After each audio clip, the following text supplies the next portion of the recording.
Bonjour et bienvenue dans ce nouvel épisode du journal d'une agoraphobe. Dans ce podcast, je partage mon parcours d'ancienne agoraphobe. Je ne suis ni médecin ni thérapeute, mais si mon humble expérience peut offrir quelques pistes à certains d'entre vous et contribuer à libérer la parole sur un sujet qui stigmatise encore trop de personnes, alors mission accomplie. Le troisième livre que je vais vous présenter dans le cadre de notre cycle de lecture estivale est Les 4 accords de Toltec de Don Miguel Ruiz. Un livre vendu à plus de 9 millions d'exemplaires dans le monde. En ce qui concerne le développement personnel, si vous écoutez des podcasts, je ne connais aucun podcast qui ne cite pas au moins une fois ce livre, si ce n'est plusieurs fois. Si vous aussi, vous écoutez des podcasts de développement personnel, n'hésitez pas à me dire si ce constat est juste. Je serai ravie de vous lire. 9 millions d'exemplaires. Vous imaginez donc bien qu'il y a des raisons à cela. Mais avant, pour les personnes qui ne font pas partie de ces 9 millions, un petit résumé du livre. Les 4 accords de Toltec présentent une philosophie de vie basée sur la sagesse ancestrale Toltec visant à nous libérer des croyances limitantes qui nous font souffrir. Le concept central. Don Miguel Ruiz explique que nous vivons dans un rêve collectif fait de règles et de croyances apprises depuis l'enfance qui créent souvent de la souffrance inutile. Les Toltecs étaient des hommes et des femmes de connaissance qui cherchaient la liberté personnelle à travers la maîtrise de soi. Les 4 accords fondamentaux sont: premier accord, que votre parole soit impeccable. Utilisez votre parole avec intégrité. Ne dites que ce que vous pensez vraiment. Évitez de médire, de vous critiquer ou de critiquer autrui. La parole est un outil de création ou de destruction. Elle peut libérer ou empoisonner. Deuxième accord, n'en faites jamais une affaire personnelle. Ce que les autres disent ou font n'est qu'une projection de leur propre réalité.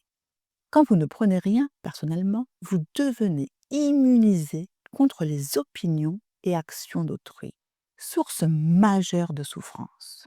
Troisième accord, ne faites pas de suppositions. Avoir le courage de poser des questions et d'exprimer vos vrais désirs. Communiquez clairement pour éviter les malentendus, drames et tristesses inutiles. Quatrième accord, faites toujours de votre mieux. Votre mieux varie selon les circonstances, mais en donnant toujours le meilleur de vous-même selon vos capacités du moment, vous évitez les regrets et l'auto-jugement. La mise en place de ces 4 accords vise un objectif de transformation qui est de briser les accords toxiques que nous avons inconsciemment acceptés depuis notre enfance et qui nous limitent. En les appliquant, nous pouvons retrouver notre liberté personnelle et créer notre propre rêve, basé sur autre chose que la peur. Le livre propose une approche pratique pour se libérer du conditionnement mental et vivre une vie plus authentique et épanouissante. Je n'ai pas choisi de vous présenter ce livre parce qu'il est vendu à plus de 9 millions d'exemplaires. Je l'ai plutôt choisi pour l'impact qu'il peut avoir sur nous, anxieux. Tout d'abord, la parole impeccable. Je vais être tout à fait honnête. Au départ, c'est un véritable effort. Mais une fois ce cap passé, peut-être que je vais enfoncer une porte ouverte pour un certain nombre d'entre vous, mais ça fait un bien fou.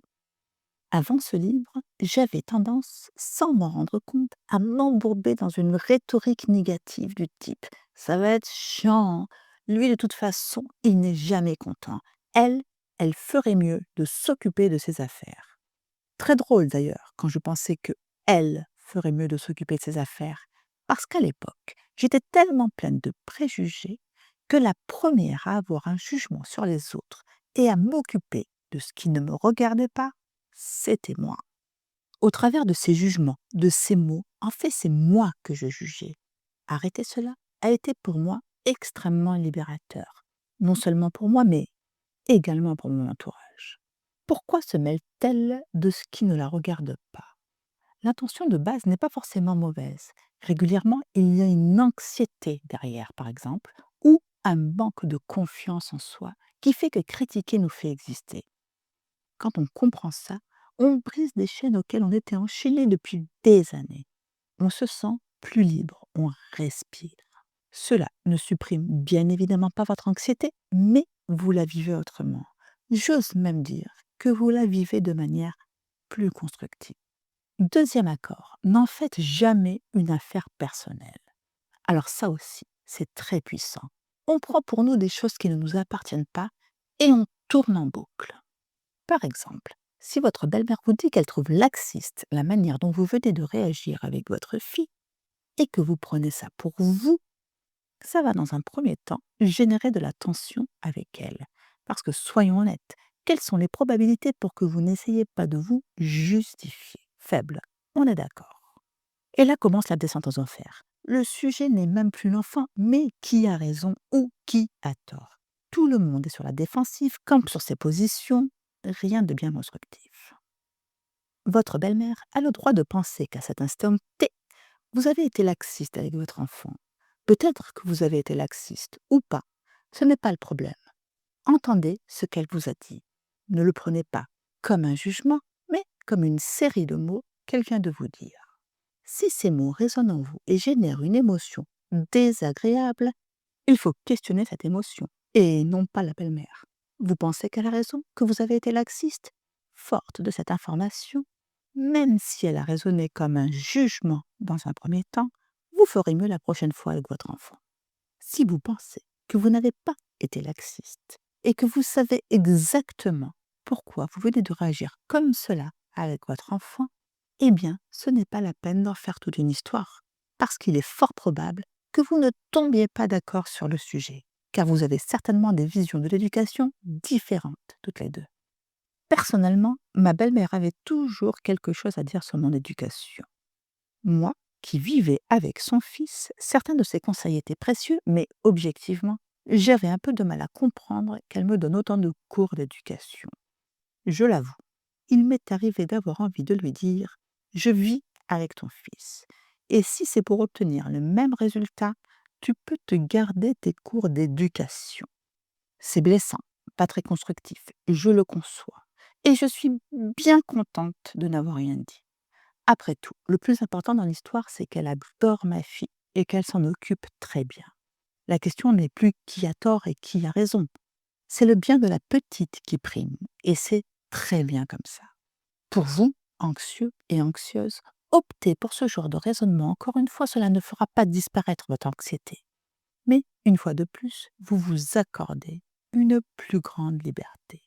Le troisième accord, ne faites pas de suppositions. Le terme de supposition est utilisé, mais celui qui me vient spontanément à l'esprit, c'est le procès d'intention. La moi d'avant, quand une personne m'agaçait, mon premier réflexe était le procès d'intention. J'y voyais de manière automatique quelque chose de négatif. Et idem, je tournais en boucle sur un postulat de base qui n'était même pas le bon. Comment avancer de manière constructive dans ce cadre? Et enfin, le quatrième accord. Faites toujours de votre mieux. Je me demande si celui-là n'est pas mon préféré. Il ne veut en aucun cas dire être une machine de guerre ou toujours dans la performance. Il veut simplement dire, dans une situation X, faire de son mieux. Je n'ai pas dormi la nuit d'avant. Je sais donc que mon travail ne va pas être parfait parce que n'ayant pas dormi, je ne suis pas en capacité d'y mettre 100% de mon potentiel.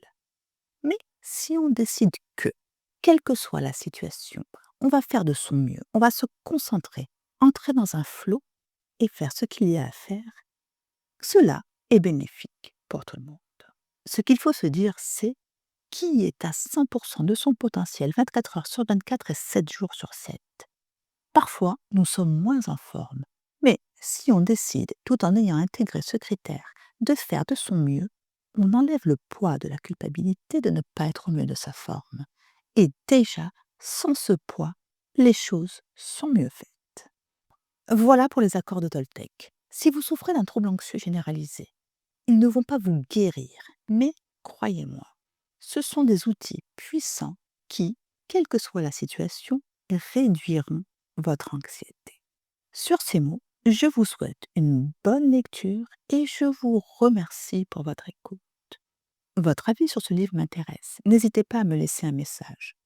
Vous pouvez également laisser à cet épisode de podcast un commentaire, une évaluation. Vous pouvez aussi vous abonner à ce podcast. Ça m'aide énormément à le faire connaître et ça donne vie à ce podcast. Ce podcast, c'est aussi le vôtre. Vos retours, vos messages, vos histoires me nourrissent et me donnent envie de continuer à partager avec vous. Rendez-vous lundi prochain pour un nouveau livre.